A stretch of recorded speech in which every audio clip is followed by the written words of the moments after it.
I'm here to talk about magic. Is magic real? Is magic just a fantasy, a fairy tale, something you read about in books? What separates magic from our normal lives? Magic means a lot of things to a lot of people. We seem to live in a time, and it's been going on for a couple hundred years now, where magic is one thing and science is another. Technology is another thing, something real. Magic is a folktale, an artifact of a more primitive time. I'm here to try to convince you that's not the case. Magic is all around us. So obvious it's like the water a fish swims in. So how did magic get this rap? How did it end up on the fairy tale side of reality? Well, it all comes down to racism, ancient racism, between ancient Greece and ancient Persia. Proto-Indo-European word for magic was something like mech, or mag, or mecht. Something like that. And it's also the root word of the word for might, as in mighty. And they both have the root in ability or power. The ancient Persians took this root and it evolved into magus. It was what they called the power of their priests. Any kind of religious ritual, magi, doing magi. Now the Greeks, of course, were practicing their own version of magic, but they didn't call it that. The word magus and magi, and then eventually magic and magician, came to have a negative connotation. A connotation of spooky powers of enemy gods, or spooky powers of demons. This interpretation directly leads into how magic is viewed today. The Romans got it from the Greeks, then the Romans became Christian, and then all of Europe became Christian. And while they're all practicing magic all over the place, the only magic that was typically called magic was forbidden magic, or strange magic. There are some exceptions. In the Middle Ages, magic often referred to any kind of medicine. Healing magic was typically approved and ignored by the church at the very least. White magic was also not so pursued. Typically, people thinking they were cursed or otherwise maligned, that was called magic. Zoom up past the Renaissance to the Enlightenment, there's this new thing, natural philosophy, and it replaces magic and is the precursor to modern day science. And as science developed, the world and history started to become a little clearer. They didn't want their advances being judged by people as magic, dark magic, or something that the church could disapprove of. So they distanced themselves from it. As geology, biology, physics, mathematics were really starting to make some great advances, they wanted to separate themselves from magic. Magic became something foolish people did, superstition. But what did magic really mean to people? All the way back to the ancient Persians, religion was science, and they thought their rituals and sacrifices were accomplishing real things in the world. That was their power. It seems like an ironic twist that as we've come to learn so much more about the world and have so much more power over it, the world becomes more mundane. Feels like we lack magic. Every Christmas movie is about how adults are just so humdrum and the imagination of children is the real magic in this world. I think there's some truth to that. It's not that the imagination is magic, it's wonder, the ability to appreciate things in general. The ability to wholeheartedly enjoy this world. Let me give you some examples. How is waking up and brewing coffee in the morning not just crafting yourself an energy potion? How is fire taking dead plant materials or rocks from the ground, just applying a little heat creates a self-sustaining chemical reaction that creates both light and heat? Not magic. If that's not transfiguration, I don't know what is. A lot of times people think of modern technology, like the camera I'm filming this on or the microphone I'm speaking into, as magical, especially when they come out and they're still novel. But I think that all human manipulation of this world, using knowledge accumulated over the generations, is magic, is just straight up magic. The world we live in is the most complicated, absurd set of circumstances that anyone can imagine.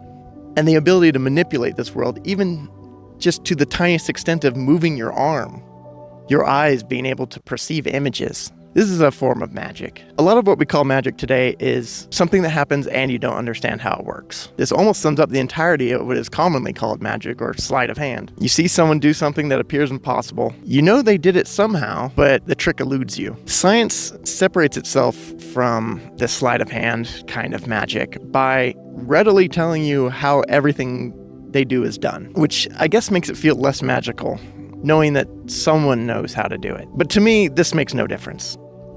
If I don't know how it happens, or in the case of modern technology, no one person knows how it works completely. That's magical. I can't think of a single magical system in all of fiction that no one in their world knows how it works. Typically, magicians have some kind of advanced knowledge that either they're not willing to teach or isn't important right now.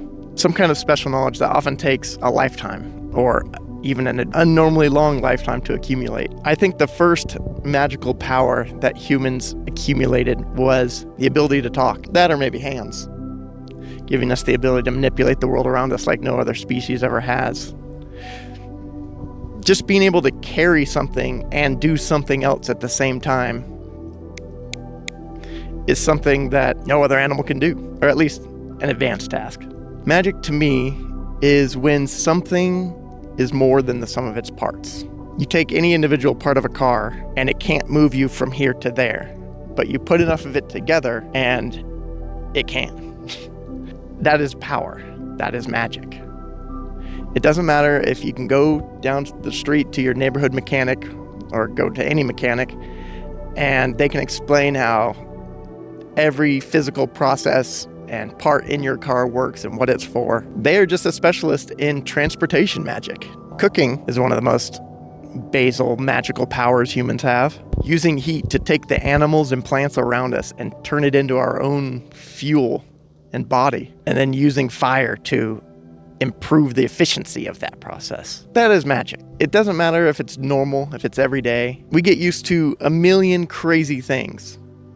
There are planes flying by in the sky right now. We're surrounded by flying people. It took thousands of years of accumulated knowledge to get us this far. That is magic. I wanted to say something like scientists, engineers, these are the magicians around us. But truly, from the point of view of an animal, like your dog or your cat or anything around you, you practice unbelievably powerful magic every day. We're all magicians. Even if you only know how to use the tricks and magical artifacts that you've accumulated, that you can afford. So why am I telling you this? Why am I putting this out on the internet?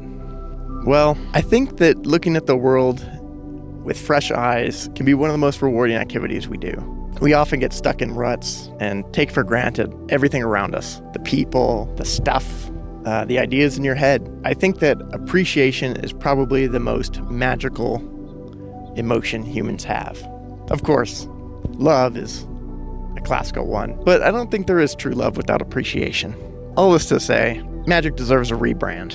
And in my daily life, I'm going to try to start saying magic when I mean something that I don't know how it works, which I think, like most people, is almost everything in my life. As people, we typically just get the gist of whatever we know.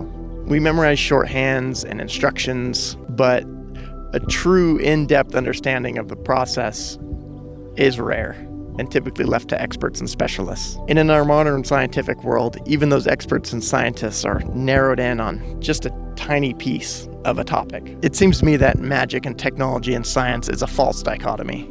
They're talking about different aspects of things. Science is the way in which reliable knowledge is gained. Technology is the application of those scientific principles into usable objects. And to me, magic is the category under which all that science and technology falls. The life you're living is so crazy, you cannot comprehend it. And by crazy, I mean complex and intricate and full of coincidence and randomness. Whether you're scientifically minded or more religiously minded, you still don't know how any of it works. You just point at different sources of mystery. If God did and or is doing all of this, well, you would have to have the mind of a god to understand it all. And so the parts we do understand are pieces of that, and I think that's magical. If you believe this is all just a mathematical happening, that's incredible in its own sense, and equally magical and mysterious. The amount of power humanity has in this moment in time, which only increases every day, is something we need to respect and appreciate and be grateful for and be responsible with. And I don't see why that power shouldn't be called magic. Thanks for watching. Man, I wish I could make this more coherent. Hopefully the editing will let that happen.